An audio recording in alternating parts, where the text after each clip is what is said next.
നമസ്കാരം, എല്ലാവർക്കും എൻ്റെ ചാനലിലേക്ക് സ്വാഗതം. ഇന്ന് നമ്മളിവിടെ ഉണ്ടാക്കാൻ പോകുന്നത് ഒരു അടിപൊളി പഞ്ഞി പോലെയുള്ളൊരു ഗോതമ്പ് പുട്ടാണ്.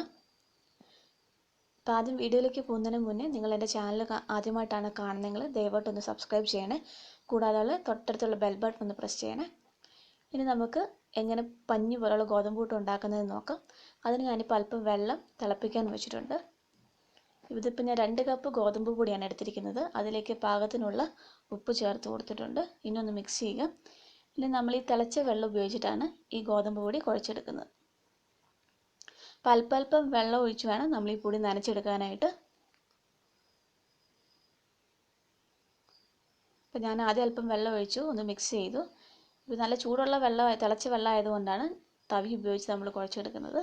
അപ്പോൾ വീണ്ടും അല്പം കൂടെ വെള്ളം ഒഴിച്ചിട്ട് നമ്മൾ വീണ്ടും ഒന്ന് നനച്ചെടുക്കുക. ഇപ്പോൾ ഈ ഒരു പാകമാകുമ്പോഴത്തേ നമുക്ക് വെള്ളം കറക്റ്റായിരിക്കും.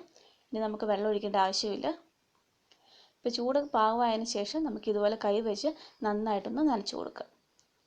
അപ്പോൾ ഇത് വെള്ളം കറക്റ്റായോ ഇല്ലെന്ന് അറിയാൻ വേണ്ടി നമുക്ക് ഇതുപോലെ എടുത്തിട്ടൊന്ന് പിടിക്കുമ്പോൾ ഇതുപോലെ കട്ടയായിട്ട് കിട്ടണം. അതുപോലെ ജസ്റ്റ് ഒന്ന് തൊടുമ്പോൾ ഇതുപോലെ പൊട്ടിപ്പോവുകയും ചെയ്യണം. ഇതാണ് നമ്മുടെ പുട്ട് നനയ്ക്കുന്നതിൻ്റെ പാകം.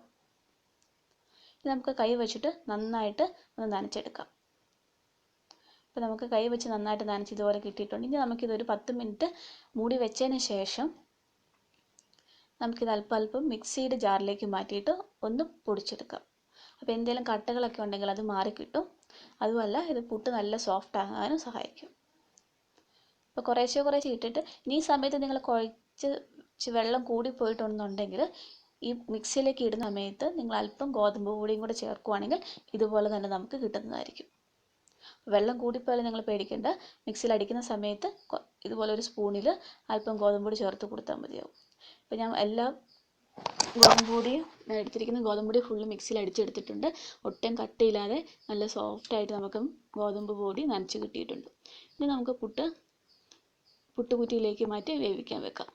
അപ്പോൾ ഞാൻ ആദ്യം തന്നെ പുട്ടുകുറ്റി അടുപ്പിൽ വെച്ച് ഒന്ന് ആവി കയറ്റിയെടുത്തിട്ടുണ്ട്. ഇനി നമുക്ക് പുട്ടുകുറ്റിയിലേക്ക് നമുക്ക് ഗോതമ്പ് പൊടി ഇട്ട് കൊടുക്കാം. ആദ്യം ഞാൻ തേങ്ങ ഇട്ട് കൊടുത്തു. അതിലേക്ക് ഇനി നമുക്ക് ഗോതമ്പിൻ്റെ പൊടി നനച്ചത് ഇട്ട് കൊടുക്കാം. അപ്പോൾ ഞാൻ കംപ്ലീറ്റ്ലി ഫില്ല് ചെയ്ത് കഴിഞ്ഞു. ഞാൻ മൂടി വെച്ച് വേവിക്കാൻ വെച്ചിരിക്കുകയാണ്. അപ്പോൾ പുട്ട് വെന്തോന്ന് അറിയാൻ വേണ്ടിയിട്ട് നമ്മൾ ആദ്യം ഫില്ല് ചെയ്തപ്പോൾ നിറച്ച് വെച്ചത് വെന്ത് കഴിയുമ്പോൾ പുട്ട് അല്പം താഴും. അതാണ് പുട്ട് വെന്തോന്ന് അറിയാനുള്ള ടെക്നിക്ക്. അപ്പോൾ ഇത്രയേ ഉള്ളൂ. വളരെ ഈസി ആയിട്ട് നമുക്ക് പുട്ട് തയ്യാറാക്കാം. Thank you.